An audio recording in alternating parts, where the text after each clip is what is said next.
Très chers amis téléspectateurs de la téléécole, c'est toujours un plaisir de vous avoir sur cette émission de Ma Santé. Alors aujourd'hui, nous allons parler d'une thématique assez taboue. On n'a pas l'habitude de côtoyer cette thématique-là, mais c'est un problème de santé qui existe, qui est là et vraiment, c'est pas facile à aborder. On va parler bien sûr de dysfonctionnement érectile, un sujet tabou. Mais c'est la santé. Et ici, à la téléécole, ici au plateau de Ma Santé, on va aborder tous les sujets qui vont vous permettre d'avoir des informations pour bien gérer votre santé. Pour en parler justement, j'ai le plaisir de recevoir encore une fois mon cher ami Mounir Hassani. Il a toujours, je pense qu'il a souvent été là. C'est toujours un plaisir de te recevoir sur ce plateau de Ma Santé. Alors Mounir, aujourd'hui on aborde une thématique assez sensible, le dysfonctionnement érectile. Bienvenue et que penses-tu de cette thématique?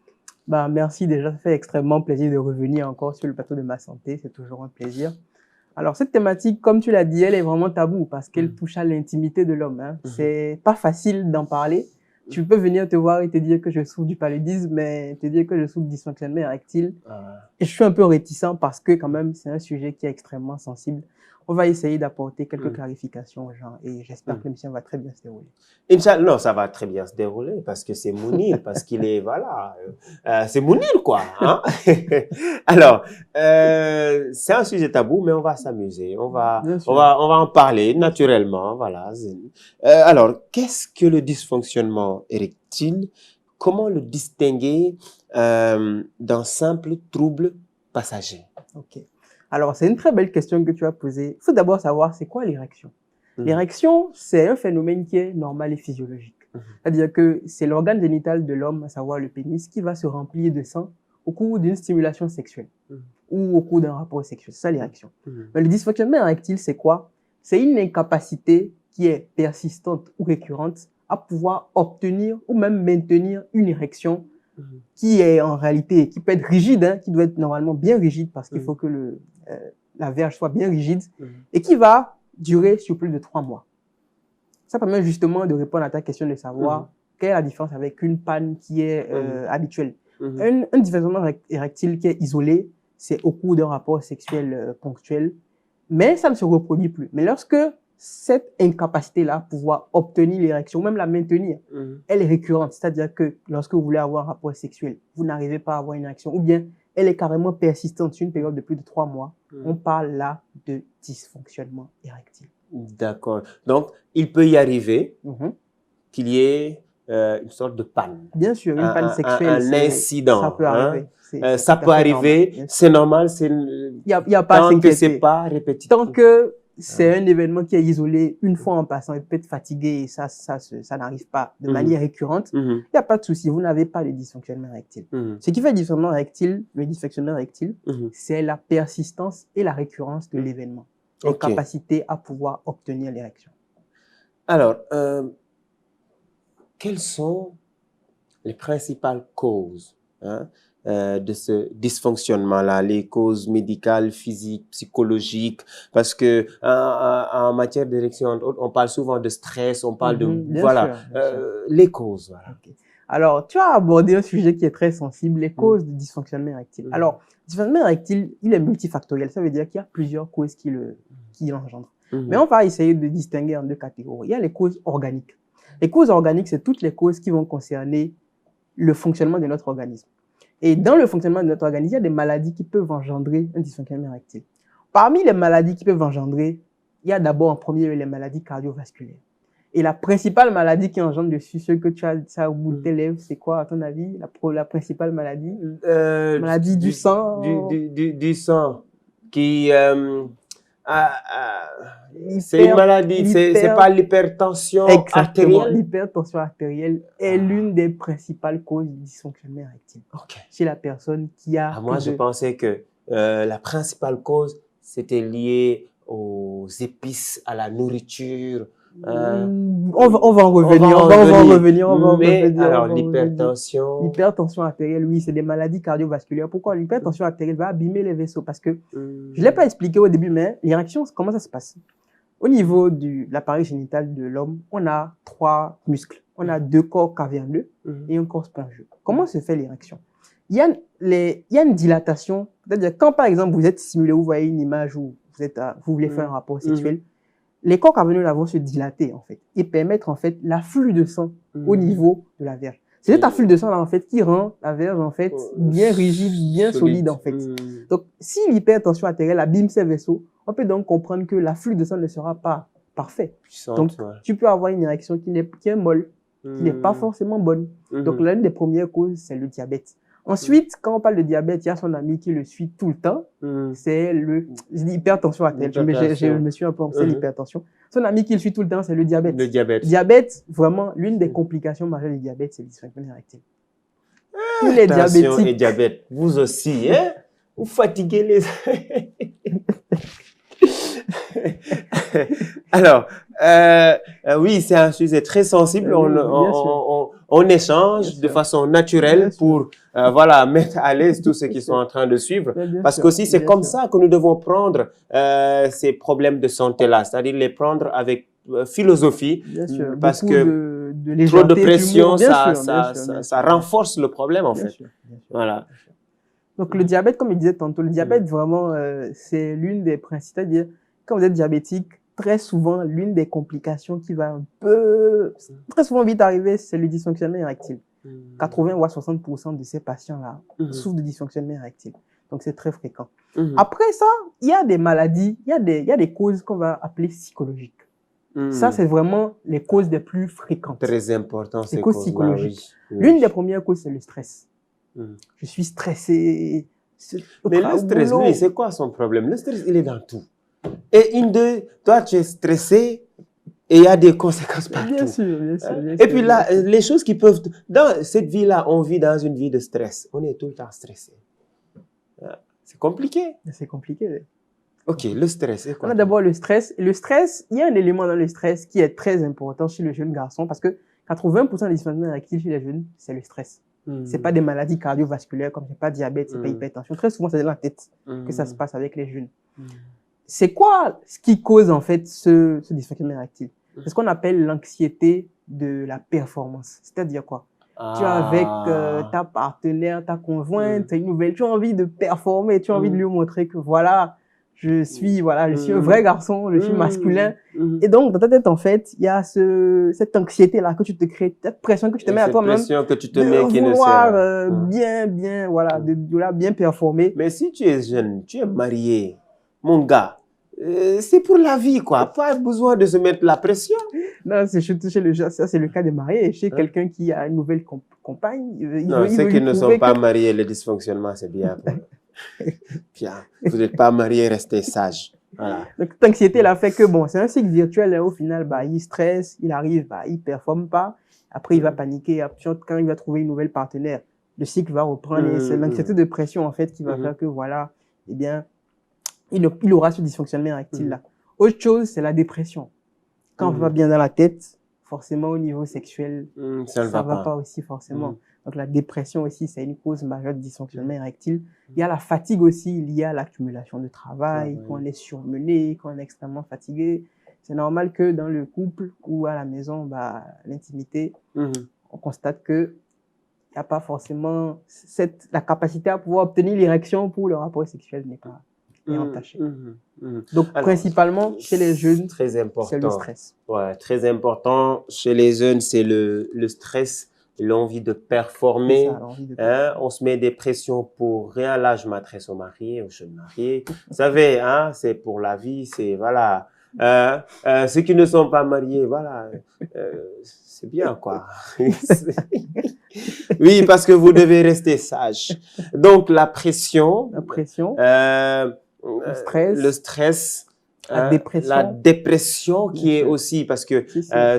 les problèmes du mental, Si, si. ça nous suit, Bien hein, sûr. ce dysfonctionnement-là, Bien sûr. ça nous suit de nos jours. Il y a beaucoup de gens dépressifs Bien sûr. qui circulent et on a l'impression que tout va. Oui. Et malheureusement, d'habitude, les gens les plus drôles, C'est les plus dépressifs. c'est les plus Ça, c'est déprimés. Ça, c'est C'est-à-dire, vrai. ceux qui font le plus rire Bien sûr. ont plus d'angoisse et de problèmes. Mhm. D'accord? Donc, c'est un problème. Alors, moi, ce que je voudrais savoir, les facteurs de risque liés au mode de vie Ok. aussi, parce que Mhm. au-delà de ces causes Bien psychologiques, sûr. physiologiques, Bien sûr. il y a ce mode de vie-là. Je parlais tout à Exactement. l'heure de la nourriture, Bien mais sûr. il y a aussi peut-être d'autres effets, Bien sûr. tabac, Bien entre sûr. autres. Bien sûr. Bien Est-ce sûr. que ça, voilà. Bien sûr, il y a des facteurs de risque qui, en quelque sorte, Mhm. lorsque vous les faites, ben, vous êtes plus exposé à avoir une dysfonctionnement érectile. Mhm. Le tabagisme, par exemple. Mhm. Avoir fumé beaucoup de cigarettes, Mhm. ça impacte directement votre virilité, votre sexualité. Mhm. Il se peut que vous n'ayez presque plus d'érection à un certain moment, que ce soit le tabagisme passif et actif. Hein. Parce que les gens pensent seulement que c'est parce que je ne fume pas Mhm. que je risque de ne pas avoir de problème. Mhm. Le fait que tu sois en contact de quelqu'un qui fume, le fait que tu sois exposé Ah, à cette... ça, c'est une information Ah, mais que bien sûr, je n'avais tabagisme pas. passif et actif. Parce que Ah. il est tout aussi, les deux sont tout aussi dangereux. Donc, même si tu ne fumes Même si pas tu ne fumes et pas et que tu tu as es tout des le temps amis qui dans ton fument, vous environnement, êtes des gens qui ensemble, fument, tu es exposé à des risques. du tabagisme. toi, tu goûtes pas et tu as des risques Mais oui, comme ça. c'est cette fumée-là qui, quand tu es trop exposé à la personne, peut te détruire. Oh. Donc, il faut faire Ok. attention aussi dans son environnement aussi. Mais de nos jours, avec ces nouveaux, le chicha, Et ça, c'est encore plus dangereux, la chicha. oui, la chicha, puffs. les tabacs, je sais pas, oui, puffs, Les puffs. les trucs électroniques, quoi, Bien tabac sûr, bien sûr, électronique. bien sûr. Donc, tout ça, c'est... Tout ça, ça fait partie de... Ça endommage. Ça endommage extra. C'est le facteur de risque numéro 1. Wow. En tête de tout ce qui est dysfonctionnement érectile. Alors là, pour les jeunes aussi, au-delà du stress, ça là. Il y a la cigarette, bien sûr. Ça la là, cigarette, c'est, la voilà. cigarette, bien sûr. Ça là, c'est Bien sûr. numéro 1. Bien sûr, bien sûr, bien sûr. D'accord. En dehors du tabagisme, il y a la sédentarité, l'obésité. C'est-à-dire, on mange mal, on est sédentaire, on ne bouge pas, on est assis du matin jusqu'au soir. Et quand on mange très mal, on mange extrêmement gras, extrêmement sucré. L'alimentation également influence sur votre capacité à avoir une bonne érection. Parce que une bonne alimentation favorise en général un bon déroulement de l'activité sexuelle. Vous mangez bien, vous allez voir que votre sexualité sera épanouie. Le problème, c'est qu'on ne nous apprend pas à bien manger.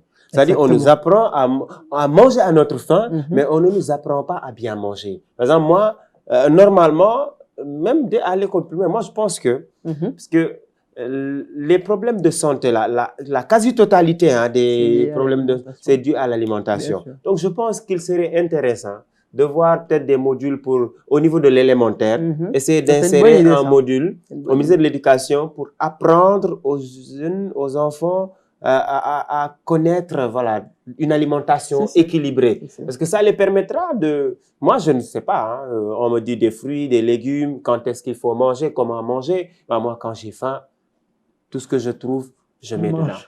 Ouais. C'est ce qu'on m'a appris, quoi.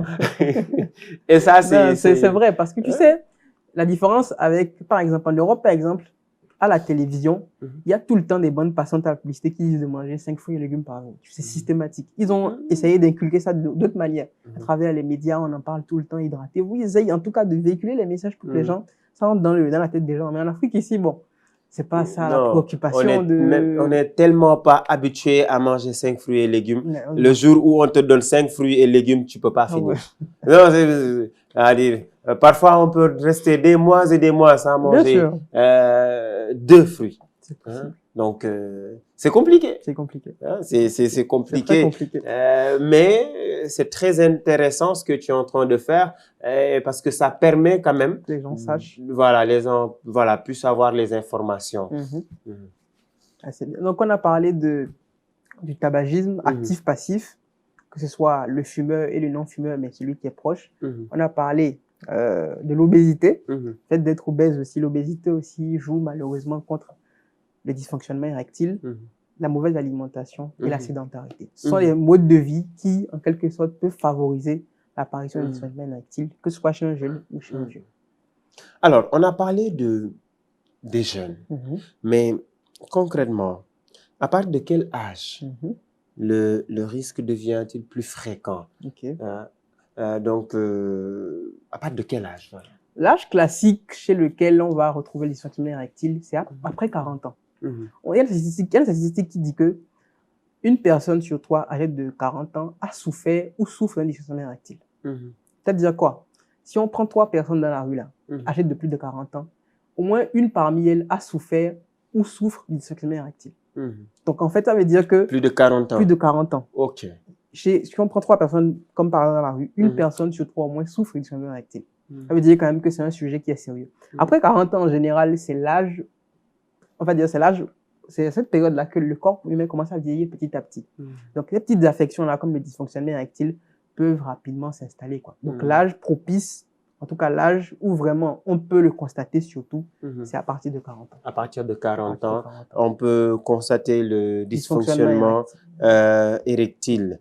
Alors, quand on constate le dysfonctionnement, quand c'est là, quand c'est fréquent, que faire, quoi? Quel examen ou bilan? Comment gérer ça? Comment gérer ce problème-là? C'est une très belle question parce que une fois qu'on constate que j'ai des problèmes à avoir des érections chaque fois que je veux faire, le réflexe à avoir, c'est d'aller chez le spécialiste, d'aller tout de suite à l'hôpital. Tu vas chez un généraliste, il va te conduire chez un urologue. L'urologue, c'est le spécialiste qui s'occupe de tout ce qui est comment on appelle ça, dysfonctionnement érectile, tout ce qui est sexualité masculine en général. Donc, l'urologue va te faire une série d'examens. Il va d'abord chercher la cause de ce dysfonctionnement érectile. Qu'est-ce qui est à l'origine de cette incapacité-là que tu as à pouvoir avoir des érections? Est-ce que c'est l'hypertension artérielle? Est-ce que c'est l'hypertension artérielle? Est-ce que c'est le diabète? Ou c'est plutôt le stress? Donc, t'envoyer chez le psychologue, en fait. Mais en général, ce qu'on pourrait faire un examen qui est très demandé, c'est ce qu'on appelle l'échographie du pénis. C'est-à-dire, quand on va faire une échographie du pénis, on pourra voir en fait, comme je t'ai expliqué tantôt, c'est les vaisseaux qui se dilatent, qui permettent au sang d'aller dans le corps caverneux. Le cœur va pomper, voilà. C'est pourquoi les maladies cardiovasculaires... Exactement. Exact. Tu as bien compris le lien. Donc, on peut regarder l'échographie et voir en fait à quel niveau est-ce qu'il y a ce problème. Est-ce que c'est au niveau de la dilatation ou est-ce que c'est au niveau de la rétention? Parce que une fois que le sang est dans la VH, il faut qu'elle soit retenue. Donc, il y a un phénomène de compression des veines qui se fait. Donc, on regarde en fait à quel niveau c'est et on apporte maintenant le traitement qui est adéquat. Donc, en général, en résumé, le spécialiste va chercher à savoir c'est quoi la cause. Si c'est une cause maladie cardiovasculaire, il va te faire des bilans. Si c'est plus psychologique, il va t'envoyer chez un psychologue pour un suivi. Et au cas où il veut vraiment bien investiguer, il va te faire une échographie pénienne. Dysfonctionnement érectile. C'est problématique. Alors, est-ce que le dysfonctionnement érectile peut être un signe avant-coureur d'autres maladies? Bien sûr, bien sûr. Je pense qu'on vient de le dire, hein, on vient de le dire. Tension, voilà, tension, diabète, voilà, quoi. C'est ça. C'est les complications de ces maladies, quoi. En fait, c'est vraiment des complications de ces maladies. Donc, quand tu as un dysfonctionnement érectile, comme j'ai expliqué tantôt, c'est vraiment de savoir c'est quoi la cause. Très souvent, c'est le stress. Il ne faut pas paniquer, il ne faut pas dire non, j'ai le diabète. Très souvent, c'est le stress. Et avec un bon suivi, une bonne psychothérapie en général, ça devrait se passer. D'accord, d'accord. Alors, est-ce que, au-delà de l'alimentation, vous avez parlé de l'alimentation, ce qui est très important, une alimentation équilibrée, est-ce que le sport aide aussi? Bien sûr que le sport aide. Le sport te permet d'avoir une bonne tonicité des vaisseaux. Les gens qui font du sport, vous avez remarqué qu'ils ont une bonne, déjà le taux de testostérone est au point. La testostérone qui donne l'envie d'avoir des rapports sexuels. Donc, au niveau de la libido, ils sont au top. Et en plus, le sport te permet d'avoir une bonne rigidité des vaisseaux. C'est-à-dire que les vaisseaux sont plus toniques, quoi. Donc, le phénomène de dilatation, en fait, est parfait. Tu dilates bien tes vaisseaux, le sang envoie bien, et donc c'est parfait, quoi. Donc, le sport, c'est vraiment un médicament, un secret pour éviter le dysfonctionnement érectile. Alimentation équilibrée. Pratique sport, éviter le tabac, l'alcool, tout ce qui va avec. Tout ce qui est mode de vie, tabac. Et aussi l'abus, parce que il y a les jeunes mariés qui abusent. Voilà. Il y en a qui abusent parce qu'il faut qu'on en parle aussi, hein. Parce que c'est comme l'être humain. Parfois, quand la machine est fatiguée, Bien sûr, bien sûr. Hein, faut pas. Alors, quel est le rythme normal, hein, pour éviter quand même de, voilà. D'épuiser. Parce que tout ce qui est trop épuisé peut être abîmé. Bien sûr. Voilà.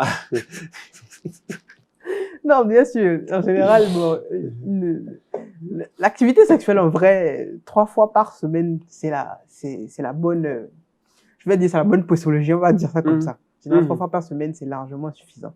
Après, bon, l'excès n'est pas en soi un véritable problème, tu vois. C'est pas vraiment un véritable problème. Mais comme tu dis, effectivement, tout ce que tu utilises en excès nuit, quoi, tu vois. Tout excès est nuisible. Tout ce que tu utilises en excès nuit, mais en général, bon, une fréquence de 3 fois par semaine, c'est ce qui est recommandé en tout cas. D'accord. Alors, donc, on se calme. 3 fois par semaine. On a 7 jours, hein, et on a 4 jours de repos. Ça va. Ça va. Mais c'est problématique parce que parfois, on entend aussi des femmes, tu vois, qui disent que, voilà, elles en ont besoin tous les jours. Voilà. Bon. Et que l'homme doit performer tous les jours. C'est pas une machine, hein. Voilà, ça, il est important de le dire. Parce que parfois, quand tu n'arrives pas à performer tous les jours, on commence à te stigmatiser, on commence à te dire, ah ben, t'es pas un homme, t'es pas capable, t'es pas puissant, alors que ça peut être. Bien sûr. Ça peut, voilà, ça peut être une source d'angoisse et de stress, hein. Bien sûr. Voilà. Bien et sûr. Le stress pour causer le dysfonctionnement. Voilà. Les gars, que personne ne vous stresse. Non, bon, je parle aux mariés. Hein. Moi, je m'adresse pas aux autres. Ils n'ont pas de nom, aux autres. Hein. Voilà. Donc, alors, essayez d'avoir une alimentation équilibrée, faites du sport, mangez bien, reposez-vous, prenez 3 fois par semaine ou même 4. Mais voilà, prenez le temps quand même de vous reposer parce que le corps humain a besoin de repos hein, pour pouvoir performer. Alors aussi, quel rôle ou bien on va dire quelles sont les options de traitement disponibles? On l'a dit, chirurgie. Vous l'avez déjà dit, mais peut-être est-ce que vous pouvez revenir un peu, voilà, en fait, approfondir. J'ai pas parlé du traitement médical. J'ai pas parlé du traitement, les moyens hygiéniques, c'est-à-dire l'alimentation, le rythme de vie. Voilà. Tout ça. Mais médicalement, qu'est-ce qu'on te propose quand tu as une dysfonction érectile? Il y a d'abord le traitement oral, c'est-à-dire c'est des comprimés que tu vas prendre. Il y a un médicament qui est très connu, que je suis sûr que tu connais, c'est l'ancien, je suppose, hein, je me dis quoi, tu connais. En fait, tout le monde le connaît, quoi. C'est le médicament le plus connu en termes de dysfonction érectile, quand même. Ok, c'est quoi le médicament? Parce que... Le Viagra. Ah oui, voilà, le Viagra. Tu connais. Voilà. Le bon vieux Viagra. Il est très célèbre, n'est-ce pas? On en parle. Voilà, et ça fait du bruit, le Viagra. Donc, alors, c'est des comprimés, c'est des comprimés qu'on va donner à la personne qui souffre de la maladie. Il va prendre avant chaque rapport sexuel, 1 heure, 30 minutes avant, afin d'avoir une érection qui est plus soutenue, avoir une verge qui est plus rigide, qui est plus ferme. Donc, c'est ça. Il y a d'autres molécules. Le Viagra, est-ce un médicament qui est recommandé par un médecin? Bien sûr. Est-ce qu'on le vend sans ordonnance? Voilà, c'est très important. Ce que tu viens de dire, c'est très important. C'est un traitement médical. Il ne faut pas aller prendre le Viagra sans prescription médicale. C'est interdit. Parce qu'il y a des risques de surdosage. Ça, je vais en parler plus tard. Il y a des risques liés à l'excès de prise de médicaments pour avoir une bonne érection. Il y a ce qu'on appelle le priapisme. C'est quand tu as des érections pendant plus de 6 heures. C'est-à-dire, ta verge est debout. 6 heures? Oui, plus de 6 heures. C'est très douloureux. C'est problématique. Bien sûr. Parce que c'est l'effet contraire. Toi, tu voulais avoir une érection bonne, ou maintenant tu as une érection qui dépasse même le rapport sexuel, en fait. Parce que tu as voulu surdoser le médicament. Donc, en fait. Et là, tu te retrouves seul. Bah, tu vas à l'hôpital. Ah, tu vas à l'hôpital? Bien sûr. Mais comment tu vas te rendre à l'hôpital? Comment tu mais parce que quand il est... Mais écoute, là, mais c'est dangereux parce que tu auras mal, ta verge sera debout, tu auras oublié d'appeler les gens pour venir t'amener. Mais c'est ça. C'est grave, le priapisme. C'est extrêmement grave. Et puis ça fait mal. Tu peux mourir, en fait, de ça. Ça fait mal, c'est douloureux. En fait, il y a des risques de nécrose parce que le sang est là, le sang s'accumule. En fait, le truc, c'est quoi? C'est le sang qui va dans la verge. Toi, tu prends un médicament, en fait, qui contraint le sang à rester. Donc, si l'effet ne passe, parce qu'après, en fait, en général, avec le temps, l'effet du Viagra va passer et tout. Donc, après, le sang va redescendre. Le problème avec le médicament, c'est que le sang sera trop coagulé. Donc, en fait, ça va rester là, ça va se coaguler, ça va nécroser, je peux mourir, en fait. Donc ceux qui veulent surdose, performer et qui n'ont pas de problème de dysfonctionnement, le Viagra, c'est pas forcément recommandé. Ça doit être prescrit. Ouais, parce que est-ce que aussi le médicament n'est pas trop accessible? Oui, ça c'est un peu la faute à nos pharmaciens, à nos amis pharmaciens, parce que le pharmacien, je vais peut-être me faire taper par mes amis pharmaciens, mais il faut le dire parfois, parce qu'il y a de ces médicaments, il faut des ordonnances. Tu as de l'argent, je vais te donner, donc alors qu'il y a des médicaments, c'est sur ordonnance en fait. C'est vraiment sur ordonnance qu'il faut avoir certains médicaments parce que le risque de surdosage est vraiment très élevé. Très élevé. Voilà. D'accord. Donc, pour ceux qui connaissent ou ceux qui ont l'information, le Viagra, parce que de nos jours aussi, c'est compliqué. Tu vas sur Internet, tu tapes, on te donne le nom des médicaments, tu vas acheter. Hein, donc ça, c'est peut-être un message aussi à partager avec les pharmaciens. Obliger quand même les gens à avoir une ordonnance. Parce qu'ils se disent en fait que c'est un produit, bon, ça va, c'est un produit de sexualité, il va pas en abuser. Il y a vraiment des médicaments, si un pharmacien donne sans ordonnance, il y a des risques. Mais comme c'est un truc en mode, bon, tout le monde le fait, c'est le Viagra, mais il n'y a pas forcément toute cette attention là-dessus parce que ça touche un peu à la sexualité. On se dit, bon, on peut laisser ça accessible. Mais en réalité, il faut une ordonnance médicale pour avoir du Viagra. Ah, et, ça, c'est très important. Aussi, il y a beaucoup de gens qui pratiquent l'automédication, c'est-à-dire on te demande d'avoir l'aphrodisiaque naturel, c'est-à-dire quand tu prends ce produit et ce produit, on va en parler. Parce qu'il faut en parler. Donc, alors, Bon, il y a ça, il y a le Viagra, traitement médical qu'on donne. Ensuite, il y a des opérations chirurgicales qu'on peut faire. Ok, mais les opérations chirurgicales, c'est après, quand les comprimés, ça passe pas. Exactement. C'est une très belle nuance que tu viens de faire. Lorsque vous prenez des médicaments par voie orale, donc il y a le Viagra, il y a le sildenafil, il y a plusieurs molécules. Ah, ils sont, il y a pas que le... Mais pourquoi il est célèbre comme ça, le Viagra? C'est par son efficacité. Parce que les médicaments par voie orale ont une efficacité de 70% en général. C'est-à-dire quoi? En général, quand tu le donnes à une personne qui souffre, sur 10 personnes, 7 personnes vous montrent que voilà, c'est efficace avec moi, donc tu l'adoptes.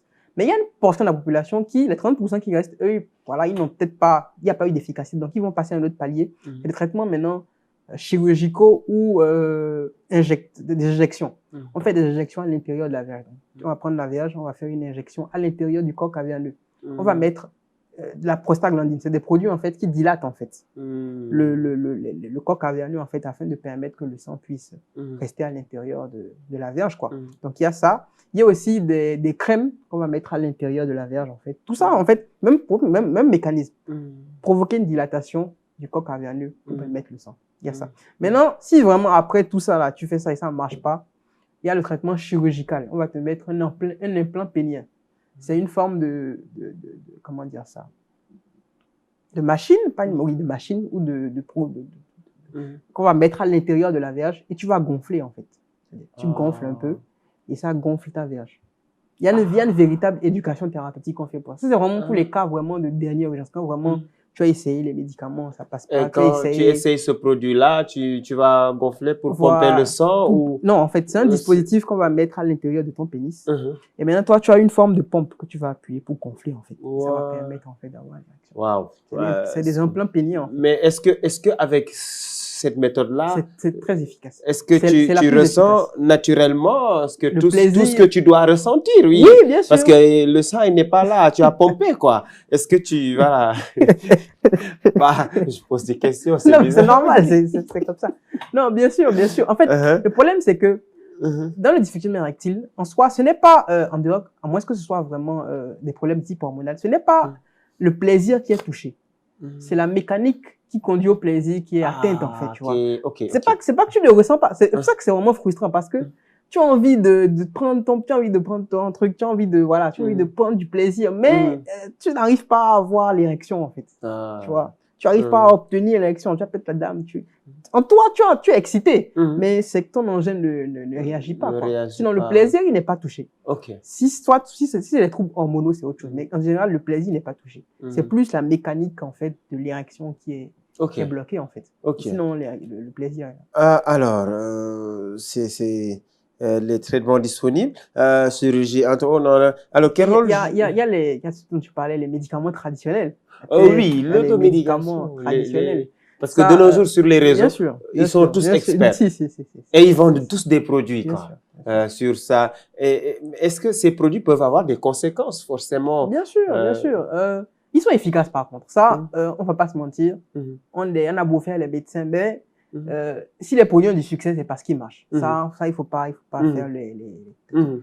C'est des produits qui ont une certaine efficacité. Mhm. Donc, on va pas les conseiller Mhm. parce que en vrai, c'est des mélanges de plein de décoctions et Mhm. tout ça. Mhm. Les conséquences, on en avait parlé. Moi, je vais te parler d'insuffisance rénale parce que c'est Ouais. un sujet qui, moi, me tiendra à cœur. Mhm. Parce que, une fois encore, c'est le manque de posologie. On ne sait pas à quelle dose.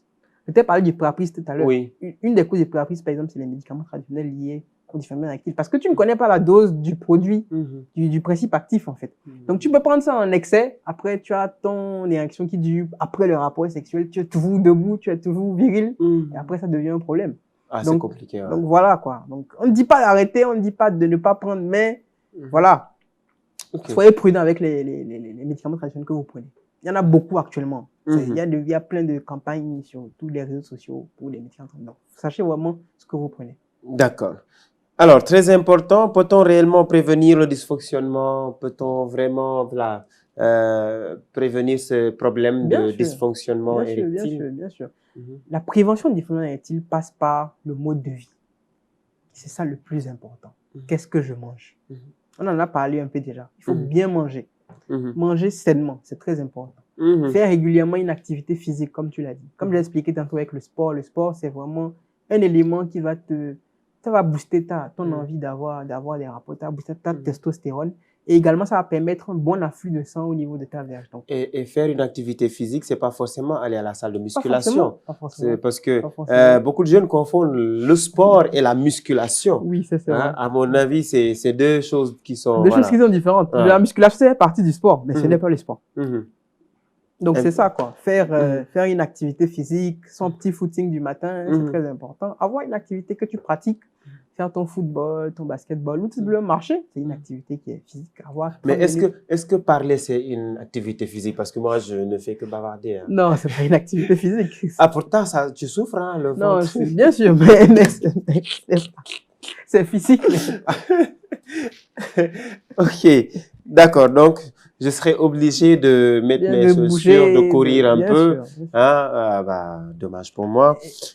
Alors, peut-être avant, dernière question, il y a des thèmes, il y a des points que tu as voulu aborder avant de peut-être poser la dernière question. Tout à l'heure, j'avais parlé de certains points et vous m'avez dit que vous allez en parler. Je pense que peut-être c'est le moment puisqu'on est au terme de l'émission.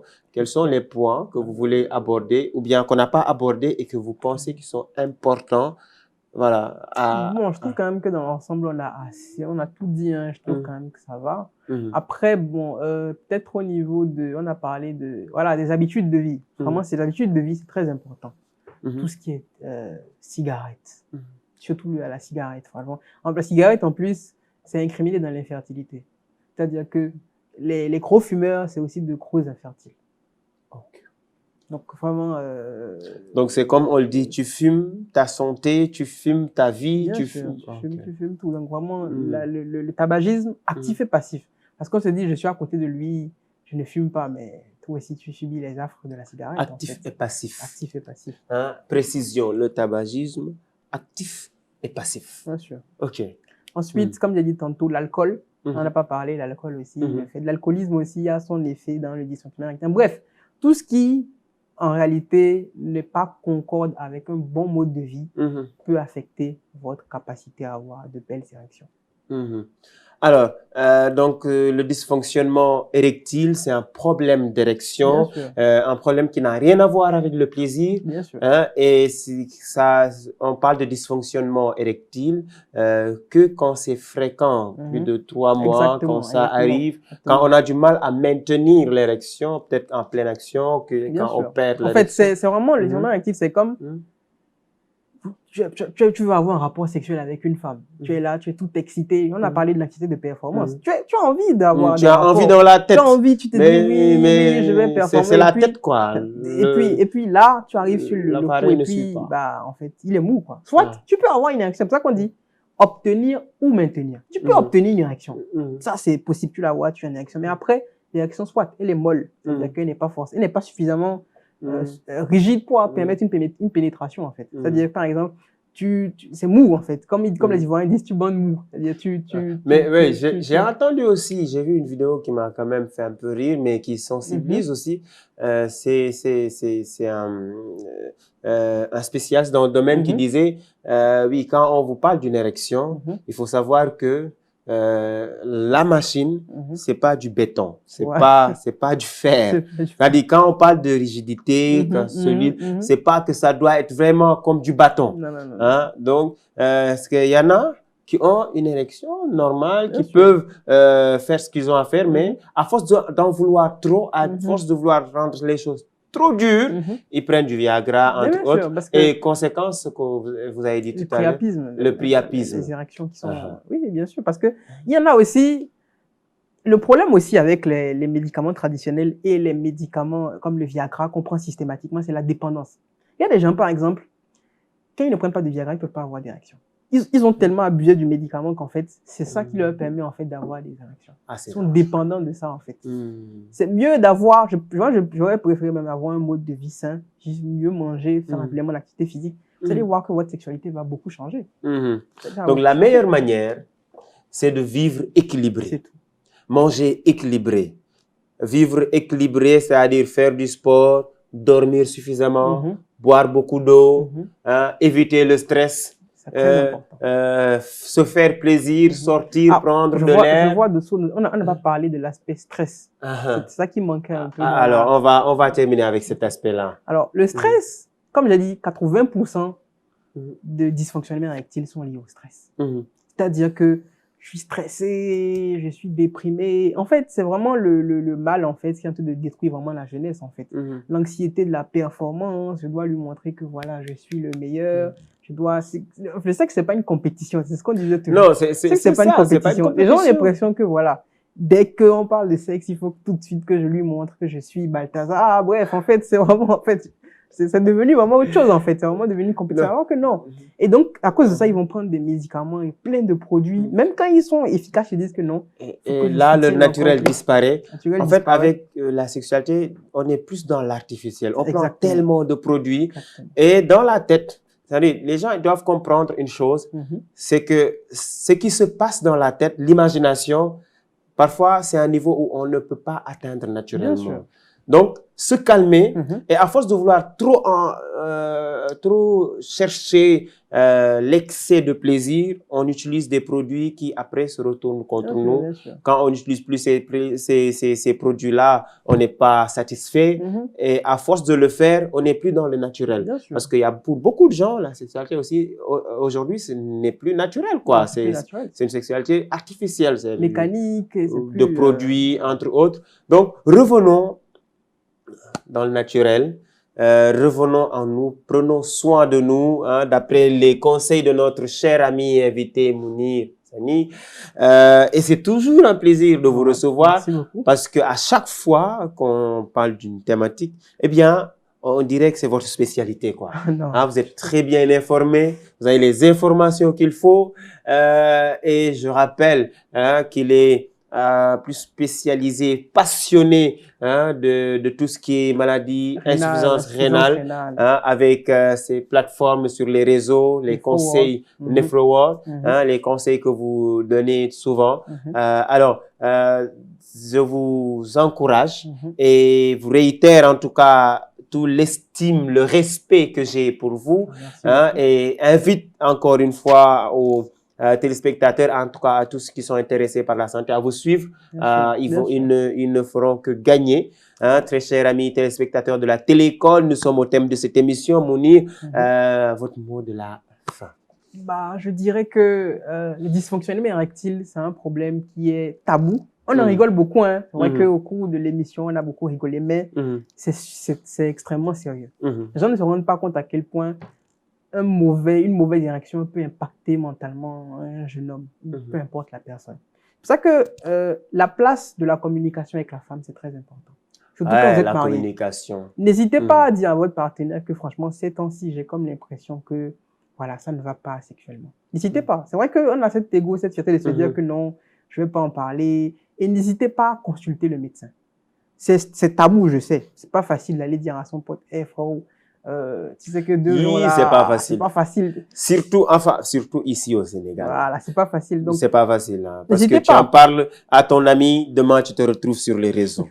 Hein? Donc la meilleure manière, c'est d'aller discrètement voir un spécialiste. Bien sûr. Parce qu'au moins avec eux, tu pourras te confier et ce sera dans un cadre strictement sanitaire, hein, médical. N'hésitez vraiment pas. Donc, voilà, c'est un peu ce que j'avais à dire. N'hésitez vraiment pas.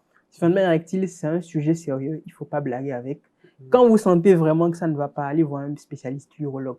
Franchement, il est suffisamment qualifié pour vous dire qu'est-ce qui ne va pas. Et très souvent, comme vous l'avez dit, c'est des révélateurs de maladies encore plus graves, comme le diabète et l'hypertension. On se dit que bon, ça va, je vais prendre mes plantes traditionnelles, ça va passer. Alors que tu ne règles pas vraiment la cause. Tu traites seulement le symptôme qui est un dysfonctionnement érectile. Il faut vraiment aller chercher la cause de ça. Est-ce que c'est le stress? Est-ce que c'est l'hypertension artérielle? C'est vraiment la source. Voilà.